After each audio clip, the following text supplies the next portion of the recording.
You have a firm to run, a team to manage, and a mountain of data to protect. You likely have an IT provider who keeps your computers running. But do you have a qualified individual ensuring you stay on the right side of the law? Welcome to The Qualified Individual, the 10-minute briefing for smart accounting firms.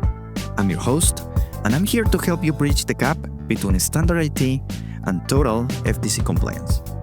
Every episode, we strip away the jargon to talk about the FTC Safeguards Rule, the hidden risks your MSP is likely missing, and the strategies that protect your client data and your personal liability.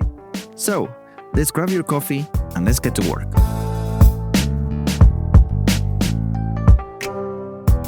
Here's the scenario that plays out more often than you think. A CPA firm, solid practice, maybe 30 people, been in business for 20 years, has a breach. Nothing massive, but enough that they have to file a cyber insurance claim. They are confident that it will be covered. Well, after all, they have insurance, right? Well, the claims gets denied. Now, what happened? They had what they thought was a good coverage. But when they actually filed, they learned something their broker had never really spelled out for them. Sublimits. The policy had a $1 million headline limit, which sounds great until you realize that forensics may be capped at $100,000, notification cost at $50,000, business interruption at something completely different. So before they even go into the main liability question, they already hit the ceiling on the parts that actually gets triggered first in a real breach. But here's the part that really stacks me, the denial itself. We know from industry data that between 40 and 44% of cyber insurance claims gets denied. Let me say that again. Nearly half of all claims that get filed gets rejected. The number one reason? Lack of adequate security controls. Insurers are looking at whether you have the basics in place before the breach happened. Do you have access controls? We're doing semi-annual reviews of who had access to what? Do you have a multi-factor authentication? Were you monitoring suspicious activity? This is where the FTC Safeguards Rule and insurance underwriting align in a really important way. When you are a financial institution, and CPA firms are classified as such, the FTC has established expectations about what your security program should include. Cyber insurers have aligned their claims requirements directly to those expectations. They are not asking anything extra. They're asking, do you have what the FTC says you need? Let me unpack that denial letter a little bit more. When an insurer denies a claim for lack of controls, they're typically looking for a specific checklist of what constitutes adequate controls. Do you have access controls documented? That means something very specific, a record of who has access to what systems and data, reviewed and updated regularly, not just knowing it in your head or having it scattered across emails. It has to be documented and verifiable. That's the difference between we manage access and we have access controls policy with defined roles, documented approval processes, and we've done quarterly access reviews that we can show it to you. The same applies to multi-factor authentication. It's not enough to know it's a good idea or to have it available as an option.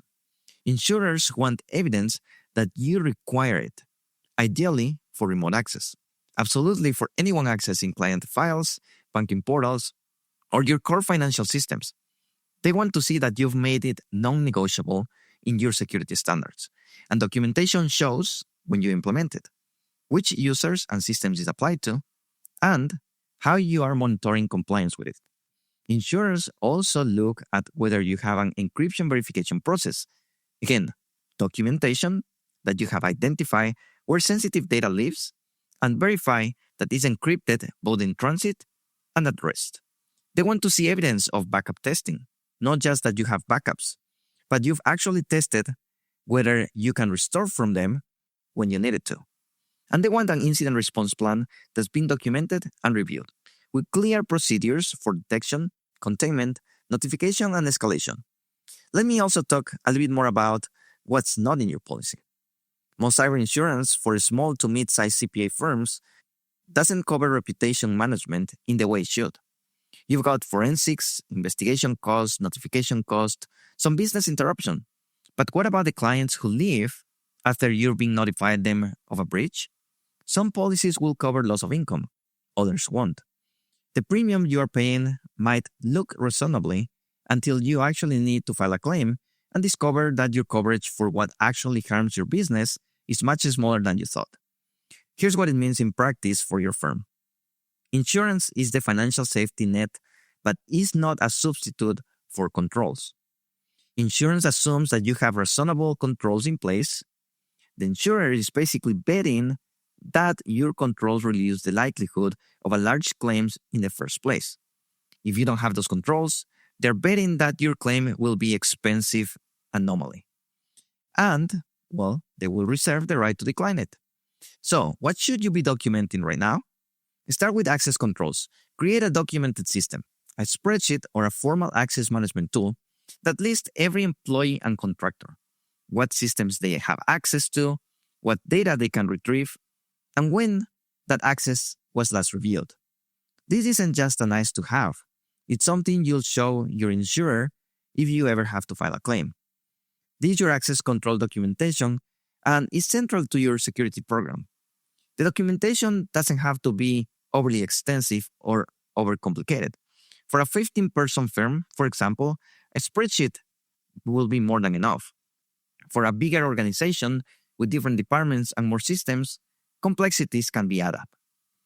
When you're shopping for cyber insurance or renewing, make sure your broker understands that you are willing to invest in controls to reduce your claim risk. When you approach your renewal, bring your security documentation, show your access reviews, show your backup testing results, make sure the sublimits align with what you actually need if something went wrong. Make sure your policy covers that. There's another angle to insurance that I want to also mention. You need to read that language very carefully. Does your policy require MFA? Does it require encryption? Does it require access controls? The bottom line, your cyber insurance is only as good as the controls that support it. If what we talk about resonated with you, I encourage you to take the next step. Head over to safeguardgrc.com. That's safeguardgrc.com. It's the platform I built specifically for CPA firms to manage everything we've been discussing. Your risk assessment, your policies, your access reviews, your vendor oversight, training documentation, all in one place. Mapped directly to the FTC Safeguards rule and the IRS publication 4557. You don't need to figure this out alone, and you don't have to build it from scratch. Safeguard GRC walks you through it module by module, so you can get your governance program up and running without becoming a security expert. Whether you are just getting started or you're preparing for your next insurance renewal, it gives you the structure and the documentation to do it right. Well, thanks everyone for listening, and we'll see you on the next one.